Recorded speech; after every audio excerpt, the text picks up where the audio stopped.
Hello everyone, welcome back to Ansarkari. Today we will be covering the newspaper for 17th of November 2024. First of all, we are seeing regarding Matsya Utsav in Alwar. So हम देख सकते हैं कि fishing practices sustainable fishing practices को promote करने के लिए जरूरी हो जाएगा।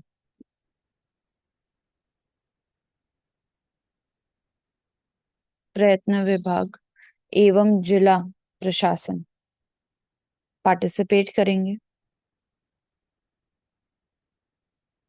सो एग्जाम्पल हो जाता है कि कैसे लोकल कम्युनिटी को भी हम इंगेज कर सकते हैं। And also we can ensure कि जो फिशरमैन कम्युनिटी है they need to be made aware about की सिम्बायोटिक एग्रीकल्चर प्रैक्टिसेस अगर वो प्रैक्टिस करेंगे इम्प्लीमेंट करेंगे तो as a part of their livelihood opportunity also it can be a reliable source of income for them and what are the local fish species which are available, how to conserve them, and then like जैसे farming में हम seed bank की बात करते हैं तो there can be something like this in the related to the fisheries sector also कि कहाँ से they can get the access to the like we can say the babies of the fish or something like that, and also then market connectivity say how this can be enhanced so that again जैसे similarly हम farming में कर रहे हैं exactly that sustainable supply chain that can be promoted here so they can be made aware about it. Hmm. Yes. Then next is regarding electronically track under trials to cut the crowding of jails. Supreme court ने बोला तो issue create हो रहा है of over crowding in the Indian presence.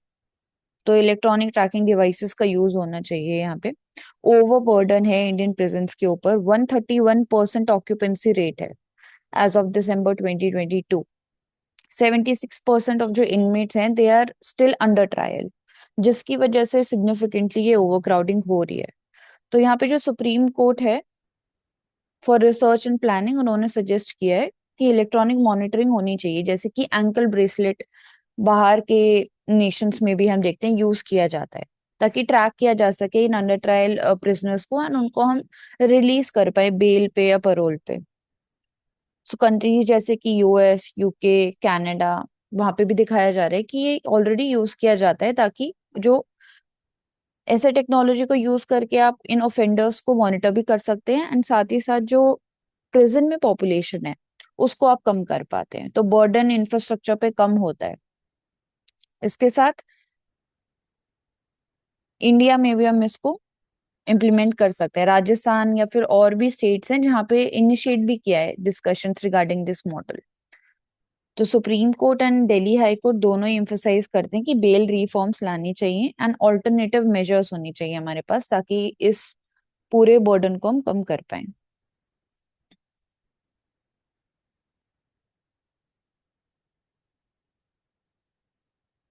Over crowding को ease करेगा।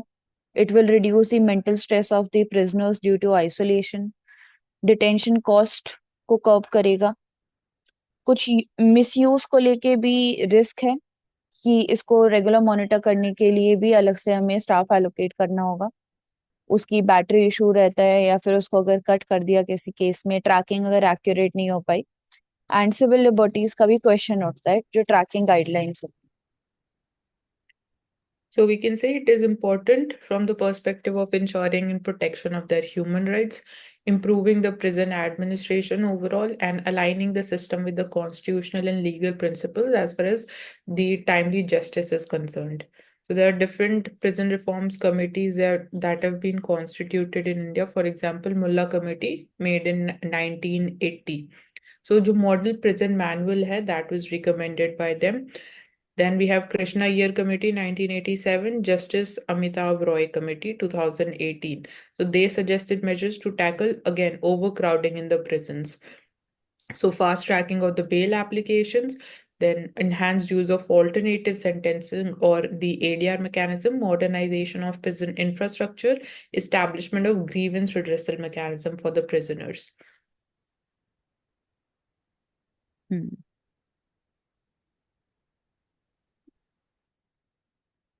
then US has returned 1400 antiquities back to India that are valued at $10 million. सो ये जो इंडियन आर्टिफैक्ट्स हैं कहीं ना कहीं स्टोलन है, या फिर कोलोनाइजेशन वाले टाइम पे हम देखते हैं कि ये उधर चले गए। सो जरूरी है फॉर कल्चरल हेरिटेज प्रिजर्वेशन। इसमें स्कल्पचर्स हैं, पेंटिंग है, डिफरेंट रिलीजियस आर्टिफैक्ट्स हैं जिनको that were looted from various Indian states. So की आर्टिफैक्ट की यहाँ पे बात की जा रही है celestial dancer which was looted from Madhya Pradesh. बहुत सारे आर्टिफैक्ट्स हैं that was smuggled also outside India during 1980s, and then they were traced back to the galleries and private collectors worldwide. तो एफर्ट किए जा रहे हैं ताकि वापस लेके आया जा सके इन एंटिक्विटीज को। यूएस के अंदर भी जो इन्फोर्समेंट एजेंसी है that is US antiquities tracking unit, वो इंपॉर्टेंट रोल प्ले करती है in recovering these artefacts. So ये दिखाता है cooperation between Indian agencies, between the homeland security and also international agencies, वो कितना जरूरी हो जाता है। And the commitment of India towards preserving its culture and the legacy of history. इसके साथ साथ फ्यूचर ट्रैकिंग को हम कैसे रोक सकते हैं, वो क्वेश्चन उठता है रिगार्डिंग द कल्चरल हेरिटेज। तो लीगल रिफॉर्म इसके लिए क्या लेके आना चाहिए, वो भी क्वेश्चन उठता है। एएसआई का role, archaeological survey of India,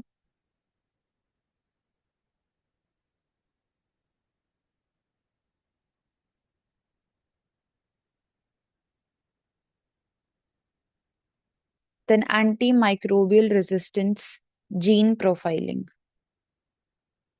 emergency of antimicrobial resistance देखा गया in the poultry sector, specifically in Kerala and Telangana, जो कि एक पब्लिक थ्रेट पोज करता है। सो आईसीएमआर, उन्होंने ये बेसिकली रिपोर्ट किया फॉर द फर्स्ट टाइम कि एंटीमाइक्रोबियल रेजिस्टेंट जीन प्रोफाइलिंग होनी चाहिए इन दी पोल्ट्री सेक्टर। यहाँ से आइडेंटिफाई किया गया इम्यूनोलॉजी और इन्फेक्शियस डिजीजेस के बारे में। तो ये जो स्टडी है बेसिकली कंसंट्रेट करती है पोल्ट्री फार्म्स के ऊपर ही, एंड हॉटस्पॉट बेसिकली एएमआर का आइडेंटिफाई करने के लिए हमें हेल्प करेगी। डिफरेंट चैलेंजेस हैं जैसे कि टेस्ट के अंदर नेगेटिव शो करना, एंटी माइक्रोबियल बैक्टीरिया जो होता है पोल्ट्री के अंदर उसको डिटेक्ट करना मुश्किल हो जाता है, एंड प्रोटेक्टिव मैकेनिज्म बना लेता है against the antibodies. So effectiveness जो होती है इन एंटीबायोटिक्स की वो बेसिकली लिमिट होती जाती है, जो कि ट्रीटमेंट के प्रोसीजर को और ज्यादा कॉम्प्लिकेट कर देता है। डिफरेंट डिसीजेस जैसे अगर फूड पॉइजनिंग हो गई, कॉलेरा हो गया, या फिर निमोनिया अगर हो रहा है, तो उसको ठीक करने में और भी ज्यादा प्रॉब्लम्स आती हैं। सो एएमआर जो है वो ह्यूमन हेल्थ पे भी वैसे ही मेजर थ्रेट पोज करता है, क्योंकि ट्रीटमेंट ऑप्शंस को लिमिट कर देता है ये। सो एक्शन लेने की जरूरत है, स्ट्रॉन्ग पॉलिसीज की जरूरत है, ताकि एंटी माइक्रोबियल रेजिस्टेंस प्रैक्टिसेस को हम हमेशा ह्यूमन हेल्थ से जोड़ते हैं कि वहां पे डॉक्टर्स को सस्टेनेबल यूज प्रमोट करना चाहिए, जुडिशियस यूज प्रमोट करना चाहिए ऑफ एंटीबायोटिक्स, बट वही सेम चीज एनिमल हेल्थ में भी इम्प्लीमेंट होती है, specifically in the poultry farming practices.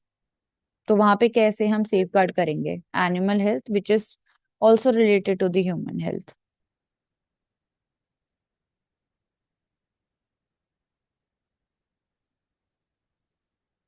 The next is regarding after High Court prod IAS Academy to revamp the training curriculum. So Labasna वो comprehensive reform लेके आएंगे in the IAS training. So Punjab and Haryana high court ने emphasised किया है कि there is need for the IAS officers to receive holistic training, ताकि ensure किया जा सके वो इफेक्टिवली एडमिनिस्ट्रेशन में रोल प्ले कर पाए एंड रेजोल्यूशन आ सके in the public grievances. So reform जो प्रपोज किया गया है कि नेचुरल जस्टिस जैसे एस्पेक्ट्स को भी इनकॉर्पोरेट किया जाएगा इन दी आईएएस करिकुलम। जो ट्रेनी ऑफिसर्स हैं उनको एडिक्वेटली एक्सप्लेन किया जाएगा regarding the administrative decision making. to promote transparency, to reduce litigation. So previously भी इश्यूज हुए हैं जहाँ पे हाई कोर्ट ने ऑब्जर्व किया कि डिफरेंट डिफरेंट केसेस में कि जो ट्रेनिंग है that is not adequate, which leads to insufficiencies and also prolonged disputes in case of the administrative matters, जहाँ पे subordinate officers जो थे they were not always properly briefed on the decisions which was causing delays. So important हो जाता है कि जो IAS curriculum है वो कॉम्प्रिहेंसिव होना चाहिए एंड इफेक्टिव होना चाहिए ताकि इफेक्टिव गवर्नेंस को हम इम्प्रूव कर पाए, प्रमोट कर पाए.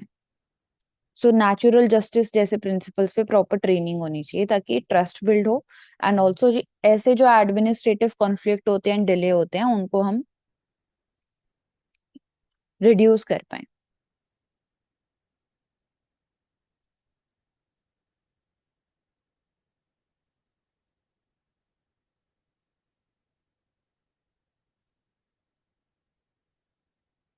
Then teaching not up to the mark. CBSE plans big push to fill the learning gaps. Different individual level पे स्टूडेंट्स की जो कॉम्पिटेंसी होती है. सो बेसिकली सीबीएसई प्लान कर रहा है to launch an assessment centre ताकि डिफरेंट चैलेंजेस हैं जैसे कि टीचिंग को अलाइन करना with the student outcomes, education quality को इम्प्रूव करना, इम्प्रूविंग द स्टूडेंट इवैल्यूएशन, तो पर्सनलाइज्ड इवैल्यूएशन को भी प्रमोट करना. CBSE will also be introducing a reward system for the teachers ताकि वो भी हाई क्वालिटी असेसमेंट आइटम्स को डेवलप कर पाए in the daily education practices, जैसे कि tools for preparing question papers as well as the assessment tools that will also open will be open to the teachers for free. तो वो भी इन tools को use कर पाएंगे जिसमें टेक्नोलॉजी का इंटीग्रेशन हो सकता है, ई लर्निंग हम प्रमोट कर सकते हैं. तो structured assessment for analysing analysing.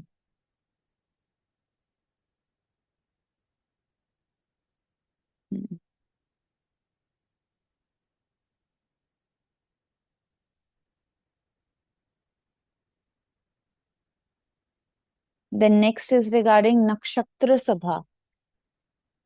So we are promoting astrotourism. This is the astrotourism initiative of Uttarakhand Tourism Development Board.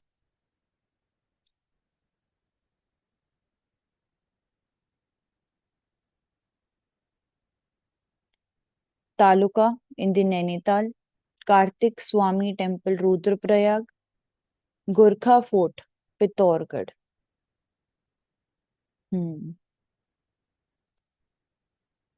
So astro tourism promote करने के लिए सबसे पहले जरूरी है कि वहां पे लाइट पोल्यूशन सबसे कम हो, आसपास लाइट डिस्टॉर्शन ना हो. एंड और भी रूरल एरियाज है जैसे कि rural areas of Rajasthan and western Ghats के एरियाज में भी हम पूरा एक सर्किट बना सकते हैं of astro tourism. So non conventional type of tourism में हम इसको प्रमोट कर सकते हैं.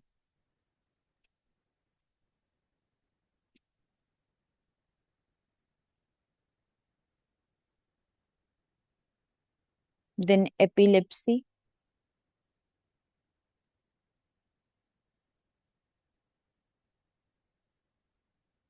सो एपिलेप्सी की बात करते हैं तो नर्वस सिस्टम से रिलेटेड है, सेंट्रल नर्वस सिस्टम डिसऑर्डर है जिसमें जो ब्रेन की एक्टिविटी है उसके ऊपर इम्पैक्ट आता है.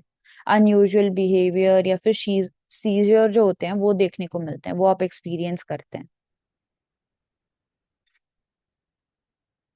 सो जो इलेक्ट्रिकल ब्रेन एक्टिविटी होती है वो बेसिकली अब नॉर्मल हो जाती है जिसकी वजह से सीजर आता है आपके हेड के इनसाइड.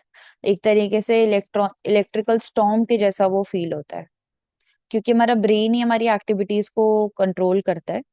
सो उसी की वजह से कुछ टाइम के लिए आप अपनी अवेयरनेस जो है आपकी कम हो जाती है एंड आपका बिहेवियर अनयूजुअल हो जाता है, आप फोकस नहीं कर पाते. सो उसके लिए हॉटस्पॉट मैपिंग होनी चाहिए, सपोर्ट सिस्टम होना चाहिए, ना कि सिर्फ हेल्थ के रिलेटेड बल्कि ऑल्सो मेंटल हेल्थ के रिलेटेड भी, कि आपको कैसे डील करना है इन लाइफस्टाइल चेंजेस के साथ, कैसे मैनेज करना है स्ट्रेस को, डाइट को, देन अल्कोहल एंड ड्रग्स को. सो एपिलेप्सी प्रोफाइलिंग होनी चाहिए। बहुत सारे मिथ हैं इसके around.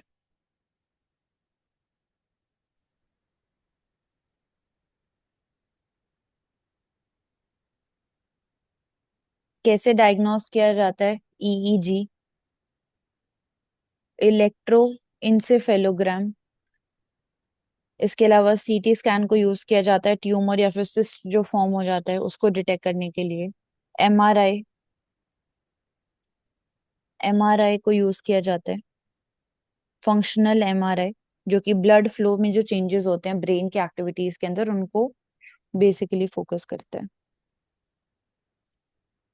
So in India, we have taken the initiative under the National Program for Prevention and Control of Epilepsy. So this aims to improve the epilepsy care. And in India, approximately 5 to 10 million people are affected by it. So more awareness campaigns are needed, access to healthcare, more research and development, and policy support. Hmm,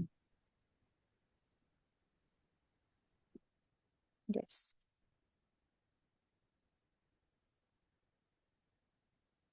The next is regarding 35% of doctors in India, they feel unsafe while at work.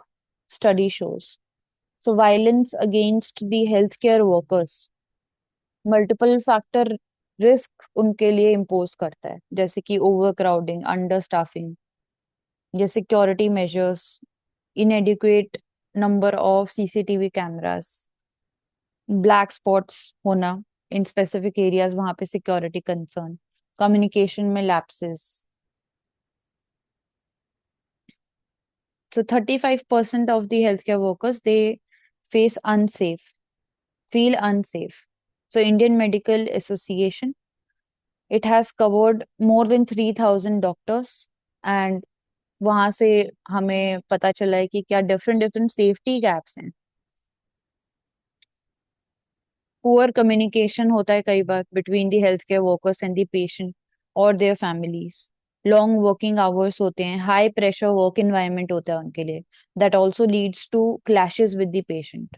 जो patient management है उसके ऊपर impact आता है। There is lack of immunities या फिर over crowding जैसे हमने देखा, वो इस सिचुएशन को बेसिकली और ज्यादा वर्सन कर देता है। सो मेजर्स क्या होने चाहिए? सिक्योरिटी सिस्टम को हमें इम्प्रूव करना है, क्राउड कंट्रोल होना चाहिए जिसके लिए हम टेक्नोलॉजी का भी यूज कर सकते हैं, इनहैंस्ड कम्युनिकेशन स्किल होनी चाहिए जिसके लिए स्पेसिफिक ट्रेनिंग भी होनी चाहिए ताकि सेंसिटाइजेशन भी कर पाए हम हेल्थ केयर वर्कर्स के अंदर regarding how to communicate with the patients in a more sensitive manner. Legislative reforms की जरूरत है ताकि पेनल्टीज को हम और ज्यादा स्ट्रिक्ट कर पाए against the violence which the health care workers are facing. So recently भी हमने देखा था कि बहुत सारे हॉस्पिटल्स में रिफॉर्म लेके आए गए थे कि जो डार्क स्पॉट्स हैं जहाँ पे सीसीटीवी कवरेज नहीं है वहां पे सीसीटीवी कवरेज होना चाहिए। प्रॉपर रेस्टिंग के लिए एक प्लेस एलोकेटेड होना चाहिए ताकि जब रेस्ट कर रहे हैं जो हेल्थ केयर वर्कर्स हैं उनकी सेफ्टी भी मेक श्योर हम कर पाए।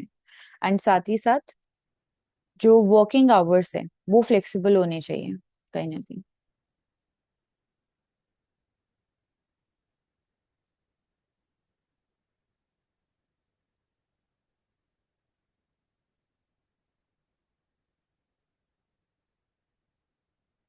Then UN climate process, it needs urgent overhaul. Hmm, so जो experts and they are calling for a fundamental restructuring of the UN climate change process ताकि जो globally action लिया जा रहा है ट्रांजिशन को लेके उसको और एक्सेलरेट किया जा सके। बोला जा रहा है कि there is need to shift from negotiation to implementation इस पूरे क्लाइमेट प्रोसेस में, कि there is lack of urgency for rapid action. हम डायलॉग पे एंड नेगोशिएशन पे ज्यादा फोकस करें rather than rapid action, but उस एक्शन का स्ट्रक्चर्ड होना भी जरूरी है उसको सस्टेनेबल बनाने के लिए। तो उसके लिए भी नेगोशिएशन जरूरी हो जाता है, जैसे कि COP29 का फोकस है to address the existing gaps in the climate process ताकि पूरे मैकेनिज्म को हम जुडिशियस बना पाए।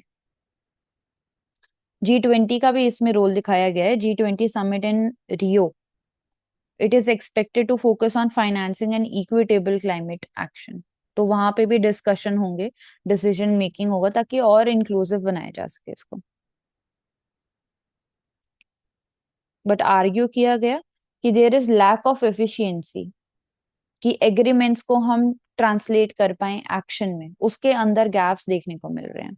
इम्प्लीमेंटेशन एंड मॉनिटरिंग कमिटमेंट को और ज्यादा स्ट्रेंथन करना चाहिए हमें। यूएनएफसीसीसी, उनका रोल हो इम्पोर्टेंट है in ensuring the ambitions on the climate change, उसको लेके क्या एक्शन लेना है, रिफॉर्म प्रोसेस एंड और भी ज्यादा स्ट्रिक्ट एलिजिबिलिटी क्राइटेरिया के लिए वो बेसिकली स्ट्राइव करते हैं, प्रमोट करते हैं उसको, to exclude the countries who do not support the phase out from fossil fuel energy. So commitment का होना बहुत ज्यादा जरूरी है ताकि डायलॉग एंड जो एग्रीमेंट हो रहा है उसको हम कन्वर्ट कर पाए basically.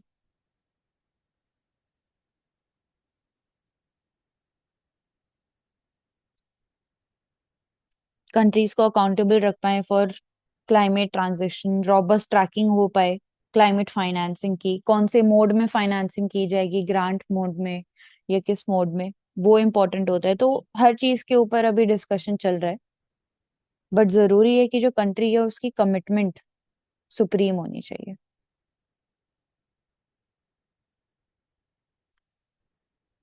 Hmm.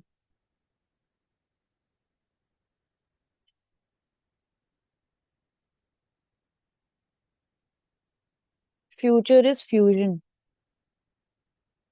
The quest to build a star on earth.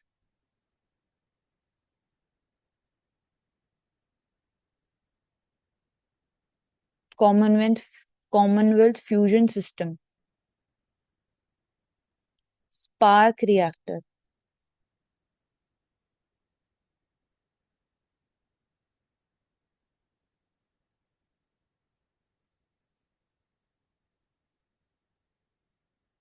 Creating a working star on इसमें बोल रहा है अर्थ। कि fusion, I am Audible.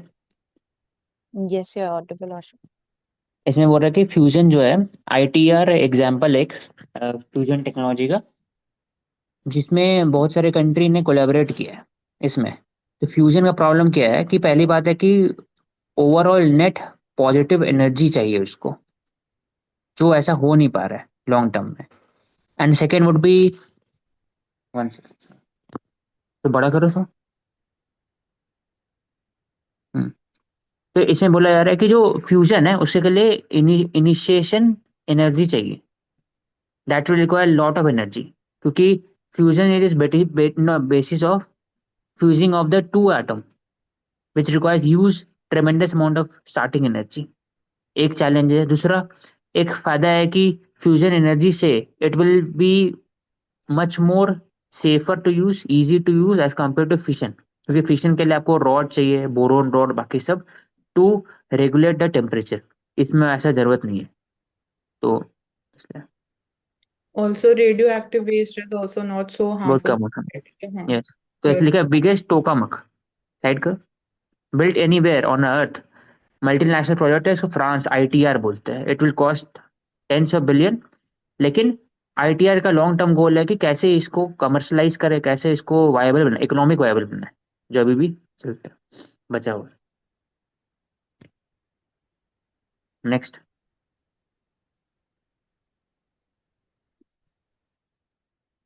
Government seeks application from the civil defence volunteer for development, pollution warrior. तो इसे civil defence का role क्या होता है? पहली बात है कि it is a example of citizen participation in governance. Civil defence से लोग को अवेयर कर सकते हैं, रिफॉर्म का बात कर सकते हैं, अवेयरनेस फैला सकते हैं, और एक तरह से एक लिंच पिन रहेगा with regarding to the daily nudging of the behaviour of the people.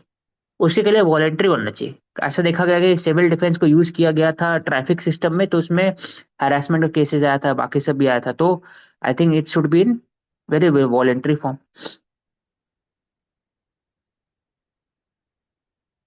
तो इनका जो रोल क्या रहेगा इसको डिफाइन करना चाहिए।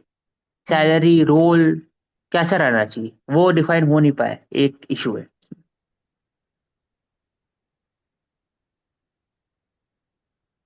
इसको बस मार्शल के लिए भी यूज किया गया था एक बार, तो ये पॉल्यूशन के लिए भी किया गया।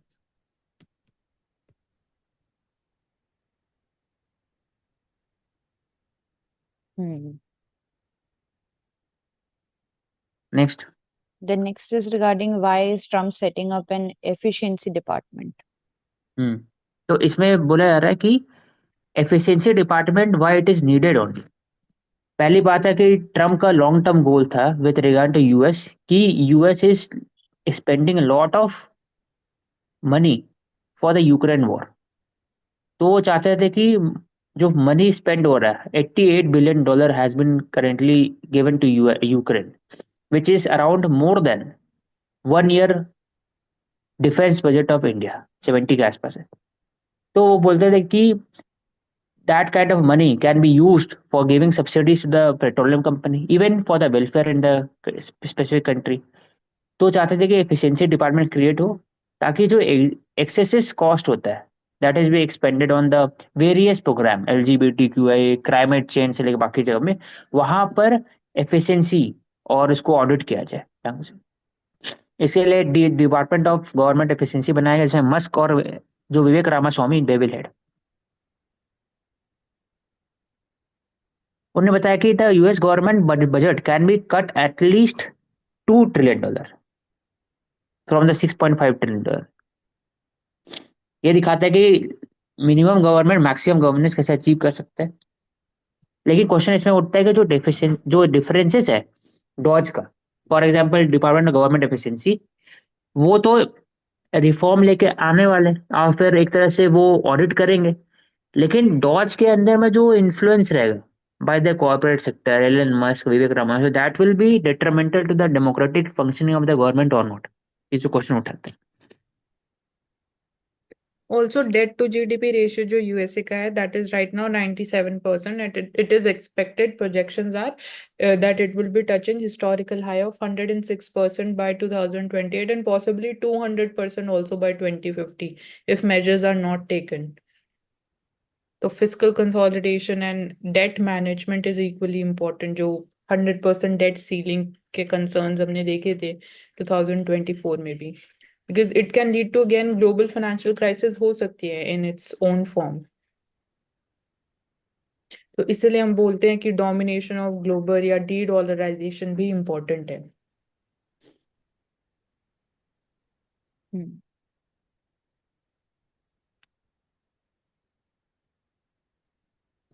Then government mulls 6,000 crore tunnel to link Leh and Pangong. ये दिखाता है कि गवर्नमेंट का प्रायोरिटी क्या है with regard to security sector.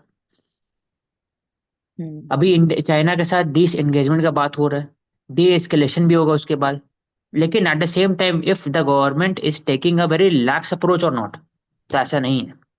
In spite of disengagement and de-escalation slowly, the government is also spending in a broader infrastructure that will connect in the interior part of the country with the strategic location of the country.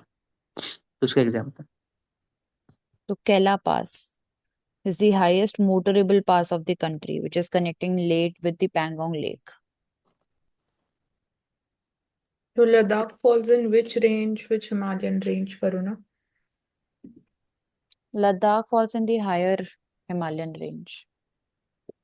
Trans Himalayan के बीच में आते sir, जैसे नीचे है। Trans Karakoram के बीच में ही आता है। ट्रांस हिमालयन रेंज में ही लोकेटेड है।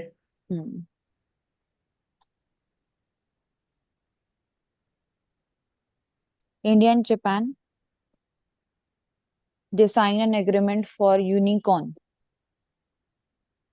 and masts for the naval warships. So unified complex radio antenna technology है ताकि स्टेल्थ कैपेबिलिटी या नेवल जो वॉरशिप की स्टेल्थ कैपेबिलिटी है उसको बेसिकली एनहांस कर पाए। तो को डेवलपमेंट की बात कर रहे हैं डिफेंस टेक्नोलॉजी की। हाँ, कम्युनिकेशन सिस्टम को इम्प्रूव कर पाएंगे। उसे पूरा ओवरऑल डॉक्ट्रिन है, इंडो पैसिफिक डॉक्ट्रिन, वो सिक्योर होगा। long-term goal है with regarding to the free and securing the passage of the Indian Pacific region, Indo-Pacific region, उसमें हेल्प होगा। जापान के साथ आप और डिफेंस कॉन्टैक्ट बढ़ा सकते हैं, उससे और हेल्प होगा। तो Will the Riyadh summit impact the Gaza war? Why have the Arab states sent a message that resolving the Palestinian question is the key to peace in West Asia? तो जो dynamic है which are being impacted by the Gaza conflict and जो broader Middle East में peace की बात की जा रही है उसके ऊपर बेसिकली समिट में क्वेश्चन उठाया गया है। एंड जो डिस्कशन है वो यही एम्फेसाइज करेगी जो पैलेस्टीनियन क्वेश्चन है लॉन्ग टर्म स्टेबिलिटी पे फोकस हमें करना चाहिए। यूनिफाइड अरब की जो पोजीशन है उसके लिए बहुत ज्यादा इंपॉर्टेंट हो जाता है पूरे सिचुएशन को डी एस्केलेट करना एंड पीस मेंटेन करना in the west Asia.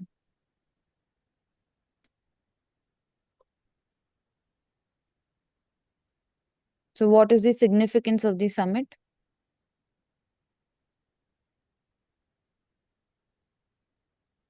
Same lines पे जो अरब कंट्रीज हैं उन्होंने अपनी विलिंगनेस शो की है ताकि सिचुएशन को नॉर्मलाइज किया जा सके एंड कहीं ना कहीं प्रेशर डेवलप किया जा सके ऑन दी इजराइल ताकि वो अडेयर करें to the international peace agreements. Arab peace initiative उन्होंने प्रॉमिस किया था recognition of Israel in return of the creation of a Palestinian state. 2020 के अंदर UAE, Bahrain, Morocco and Sudan they normalize their ties with the Israel Abraham accords के अंदर। Past में भी अरब और इजराइल नॉर्मलाइजेशन एफर्ट्स लिए गए थे।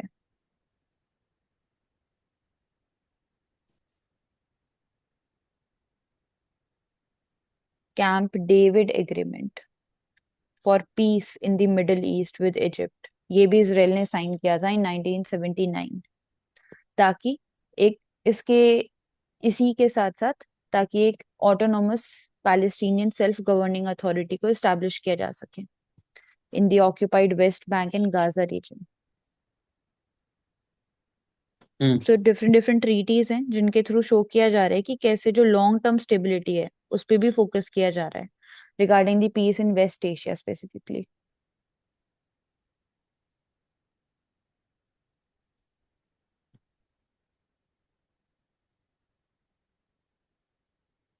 Where do Saudi and Israel ties stand इसके बारे में औशिक बता दो।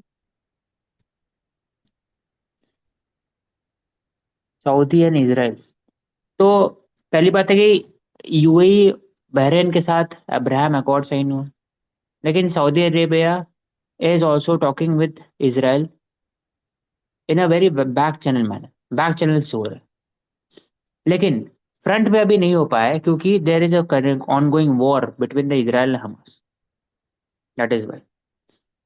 तो क्योंकि Saudi Arabia is leader of the Sunni Muslim countries and they want peace in Europe, in Middle East, but not at the cost of Palestine. That is why they are supporting the issue of Palestine, but at the same time, through the back channel talk, they are also collaborating with Israel. तभी हम लोग IMEAC corridor का बात कर पा रहे हैं। तो अगर जब तक पीस नहीं आ पाएगा इसराइल पैलेस्टाइन के बीच, तब तक सऊदी अरेबिया ओपनली सपोर्ट नहीं कर सकता। तो IMEC corridor जो है, it will be passing through first beginning from India, Mumbai. So India, UAE, Saudi Arabia, Jordan, Israel, and then Mediterranean Sea to European region. So that is why also stability depends, and it will be determining the implementation of IMEC also.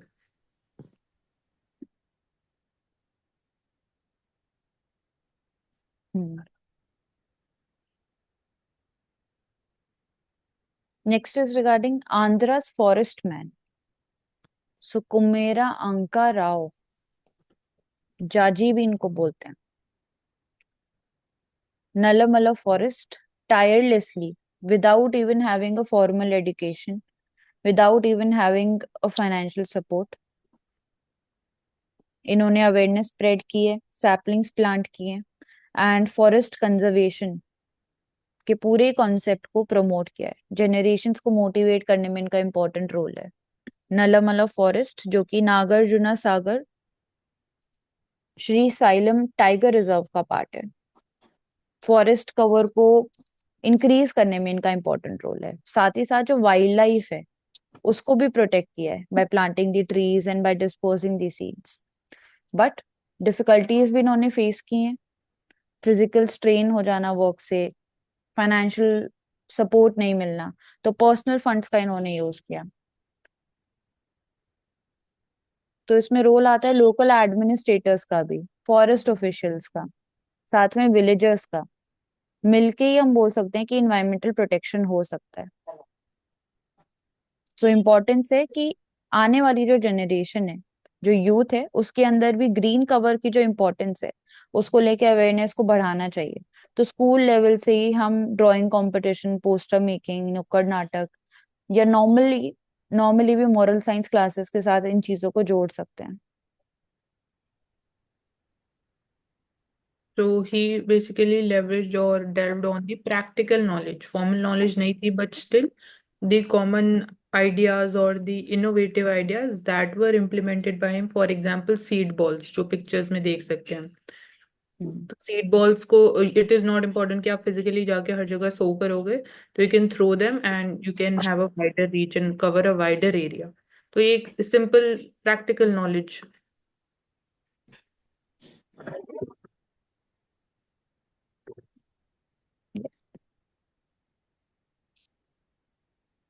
Then next, Modi leaves for a 3-nation tour, likely to sign MOUs with Nigeria. तो Nigeria में हमने देखा कि he became the 4th prime minister to visit Nigeria, and उनके term में पहली बार उन्होंने visit किया है, जिसपे फोकस किया जा रहा है डिफरेंट एस्पेक्ट्स पे, जिसमें ट्रेड रिलेशन, इकोनॉमिक पार्टनरशिप्स, साथ ही साथ डिफेंस, एनर्जी सेक्टर, एग्रीकल्चर, जो कि नाइजीरिया के साथ हो सकते हैं।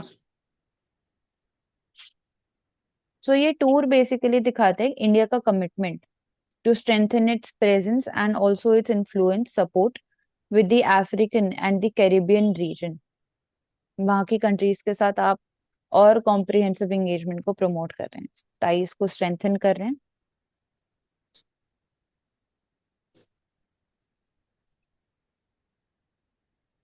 तो जो शेयर्ड हेरिटेज है, shared culture and shared values है, इंडियन डायस्पोरा, 50,000 इंडियन डायस्पोरा वहाँ पे प्रेजेंट है। तो कैसे वो एक लिविंग ब्रिज बनाता है between the African countries and between India.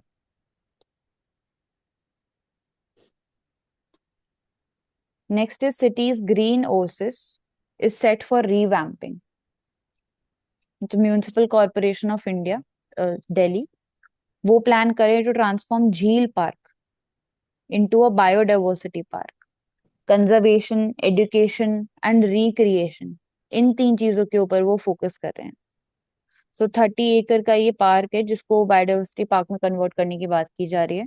Eco friendly recreational spaces बनाई जा सकें, साथ रेयर ट्री स्पीशीज जो हैं, इंडेंजर ट्री स्पीशीज, उनको प्रोटेक्ट किया जा सके, वॉकिंग पाथवेज बनाया जाएगा, मेडिटेशन एरियाज क्रिएट किया जाएगा for environment and also for the community benefit. Open air gym बनाया जाएगा, सीनियर सिटीजन पार्क्स बनाए जाएंगे। इसके साथ ही साथ medicinal herb garden, Miyawaki forest method को इम्प्लीमेंट किया जाएगा, पॉलिनेटर गार्डन्स।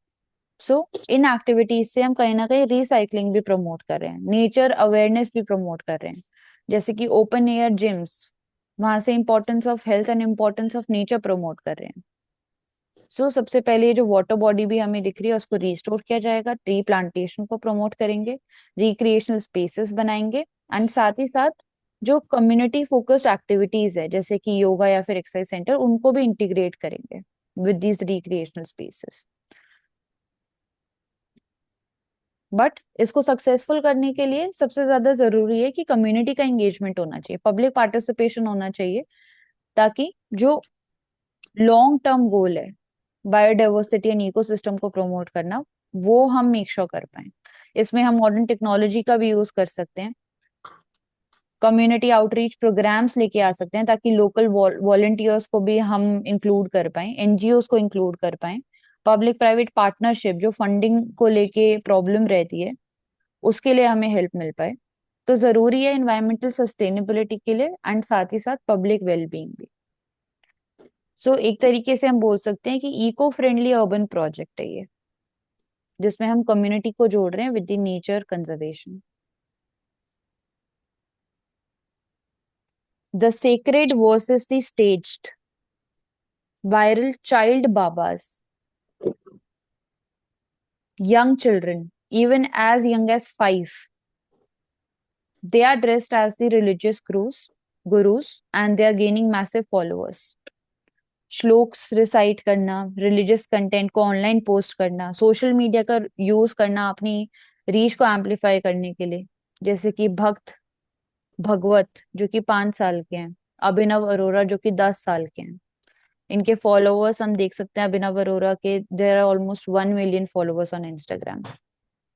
सो इसी पूरे कॉन्सेप्ट को क्रिटिसाइज किया जा रहा है कि क्या इसके पीछे पेरेंटल मोटिव है, जो चाइल्ड है क्योंकि वो खुद कंट्रोल नहीं कर सकते, तो is there lack of agency from the child's part, commercialisation हो रहा है क्या स्पिरिचुअलिटी का for the purpose of profit. इसके ही साथ पॉजिटिव एस्पेक्ट हम इसका ये देख सकते हैं कि जो यंग जनरेशन है हमारी वो स्पिरिचुअलिटी एंड अपने ट्रेडिशन के साथ जुड़ रही है, बट क्या सोशल मीडिया को इस तरीके से यूज करना जुडिशियस होता है? इसके अलावा उनका एजुकेशन क्या वो हैम्पर हो रहा है इसके साथ? क्या चाइल्ड की विलिंगनेस है भी इसमें पार्टिसिपेट करने के लिए या पेरेंटल प्रेशर है? तो ये क्वेश्चन अराइज होते हैं। तो गाइडलाइन होनी चाहिए चाइल्ड पार्टिसिपेशन के लिए भी, कहीं ना कहीं ऑनलाइन रिलीजियस कंटेंट के लिए, ताकि उनकी भी राइट्स को हम प्रमोट कर पाए, प्रोटेक्ट कर पाए। एंड साथ ही साथ स्पिरिचुअलिटी को प्रमोट करने के लिए हम स्कूल में ही स्पिरिचुअलिटी से रिलेटेड एजुकेशन को ऐड कर सकते हैं rather than being performing on the social media.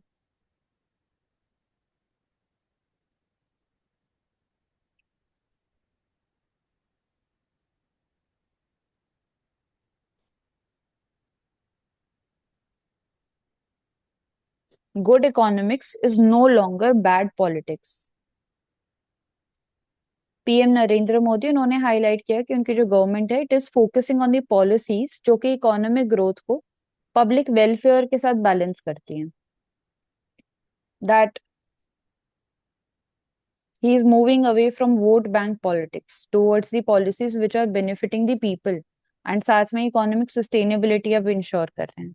Welfare scheme जो कि टारगेट कर रही है फाइनेंशियल इंक्लूजन को, हेल्थ केयर सेक्टर को एक्सेसिबल बनाने के लिए, सेफ बनाने के लिए, एजुकेशन रिफॉर्म्स लेके आना। तो उन्होंने आर्ग्यू यही किया है कि जो गुड इकोनॉमिक्स है उसे भी हम अलाइन कर सकते हैं विद गुड पॉलिटिक्स, जहाँ पे पीपल्स वेलबींग को भी हम प्रायोरिटाइज कर रहे हैं, फिजिकल डिसिप्लिन को मेंटेन कर सकते हैं एंड लॉन्ग टर्म में वेलफेयर स्कीम्स को प्रमोट कर रहे हैं।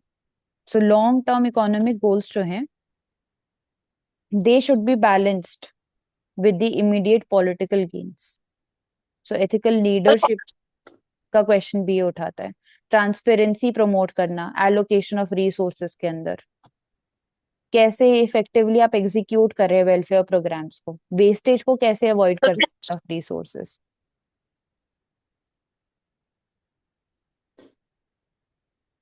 Next, safe harbor clause for the platforms, it is needed. It needs a revisit.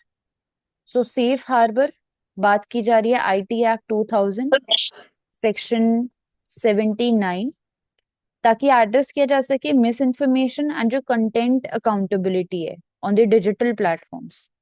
तो डिजिटल प्लेटफॉर्म पे ये इशू अराइज होता है कि they enjoy immunity under the safe harbour clause, जो कि कहीं ना कहीं उनको शील्ड कर रहा है from being held accountable for the user content. So misinformation, algorithm bias, साथ में कॉपीराइट वायलेशन, इनके केसेस इंक्रीज हो रहे हैं जो कि एक कंसर्न बनता जा रहा है। तो आईटी मिनिस्टर उन्होंने सजेस्ट किया है कि there is need for reevaluation of the clause, कि क्या वो हैम्पर कर रहा है हमें from insuring the fairness and accountability and to protect the intellectual property rights.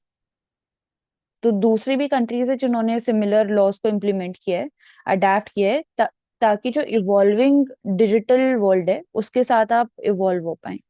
And clear responsibilities को डिफाइन करना जरूरी है।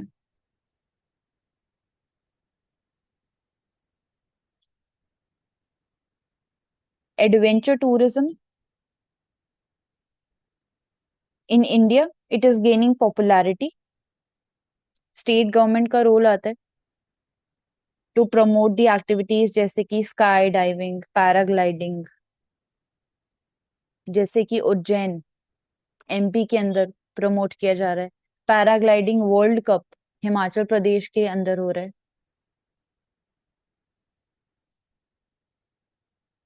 मध्य प्रदेश, कर्नाटका, महाराष्ट्र, ये इमर्जिंग हब है for the adventure tourism.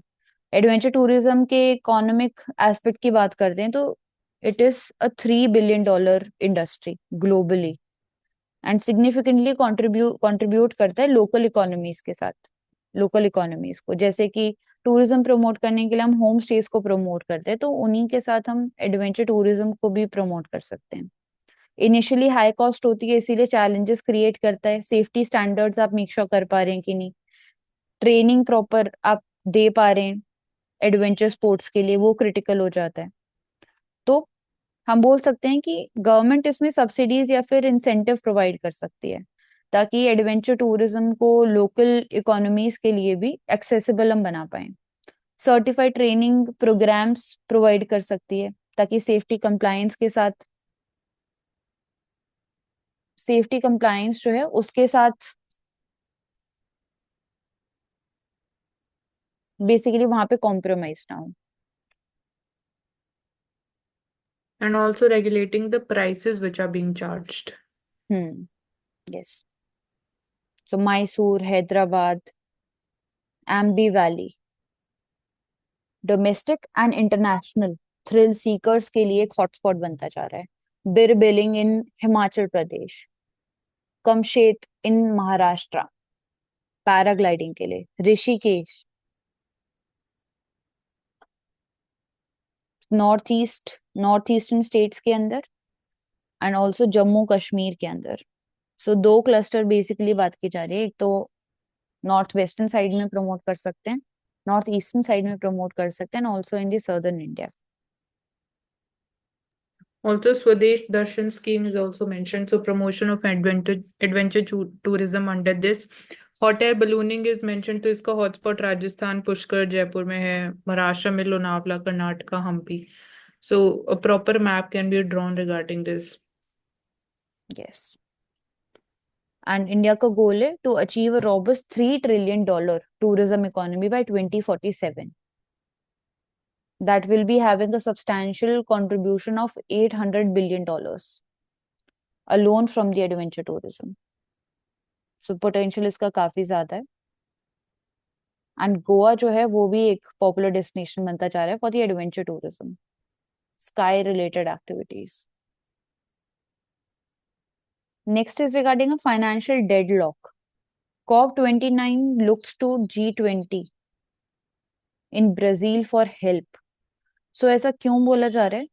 COP29 negotiation that are ongoing in Baku, वहां पे देखा जा रहा है कि कहीं ना कहीं स्ट्रगल हाईलाइट किया गया है to achieve a consensus for an ambitious financial commitment.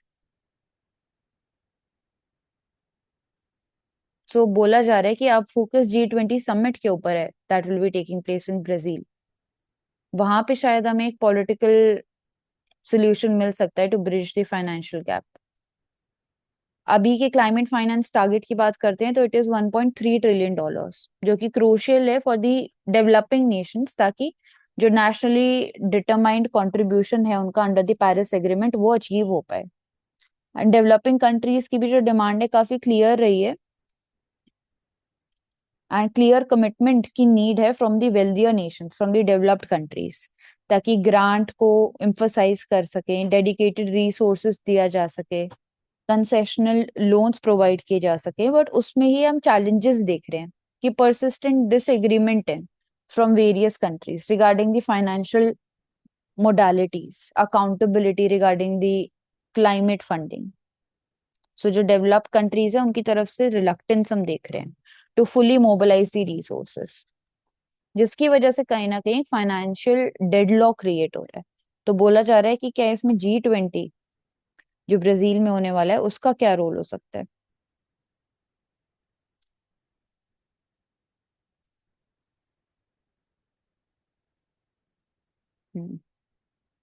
तो ट्रांसपेरेंट मैकेनिज्म होना चाहिए regarding allocation and monitoring of the climate fund.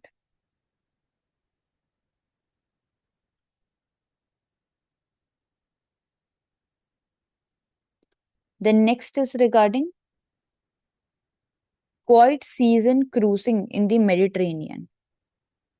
So off seasonal traveling popularity gain कर रहा है, especially in the winter cruises in the Mediterranean region. क्योंकि challenges देखे गए regarding over tourism, climate related challenges देखे गए, इस वजह से कहीं ना कहीं लोग अब ऑफ सीजन ट्रैवल करना प्रेफर कर रहे हैं। टूरिस्ट डेस्टिनेशंस देखा गया कि ओवर क्राउडिंग हो जाती है वहां पे, और क्लाइमेट चेंज की वजह से जो समर हीट है वो एक्सट्रीम हो जाता है इन यूरोप। सो उसकी वजह से ऑफ सीजन ट्रैवलिंग ऑप्शंस भी लोग अब एक्सप्लोर कर रहे हैं। So Mediterranean cruises during the winter वो एक अट्रैक्टिव ऑल्टरनेटिव बनती जा रही है, क्योंकि वेदर भी कूलर है, कॉस्ट कम हो जाती है ऑफ सीजन की वजह से, क्राउड भी कम है।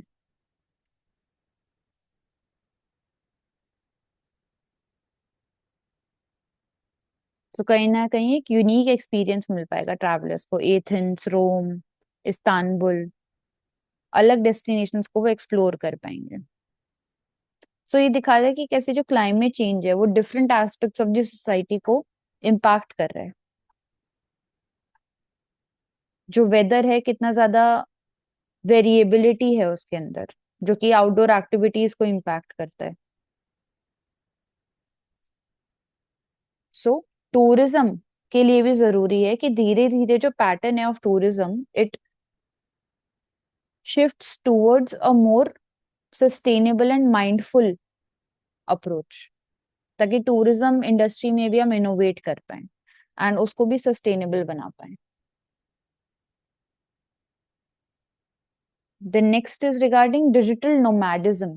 Interests in moving abroad or is on the rise. So growing trend है professionals के अंदर कि remote work flexibility होनी चाहिए. There is desire for cross border living. Google searches में भी देखा गया best countries to move out से related searches जो है वो increase हुए हैं। तो relocating को लेके जो interest है वो increase हुआ है regarding living abroad, regarding the benefits that they will be getting in their work and in their lifestyle. So digital nomad visa, it will be attracting remote workers and will be boosting the local economy. So pandemic की वजह से हम देख सकते हैं कि remote working का जो पूरा concept है, work from home का concept है, वो accelerate हुआ है। टॉप डेस्टिनेशन में बताया जा रहा है पोर्टुगल, स्पेन, एस्टोनिया, थाईलैंड, वो फेवरेबल कंडीशंस ऑफर करते हैं for digital nomads. Low cost living, quality of life, दोनों ही चीजें प्रोवाइड करते हैं। नए मार्केट्स जैसे इक्वेडोर या फिर कोलंबिया, ये भी एक इमर्जिंग ऑप्शन है। तो डिजिटल नोमैड अलग कॉन्सेप्ट हो जाता है। सो ये भी दिखाता है कि ग्लोबलाइजेशन का कैसे इम्पैक्ट आया है वर्कफोर्स के ऊपर, कैसे वर्क लाइफ बैलेंस के जो डायनामिक्स है वो चेंज हो रहे हैं, एंड अलग कॉन्सेप्ट आया है रिगार्डिंग डिजिटल नोमैड्स।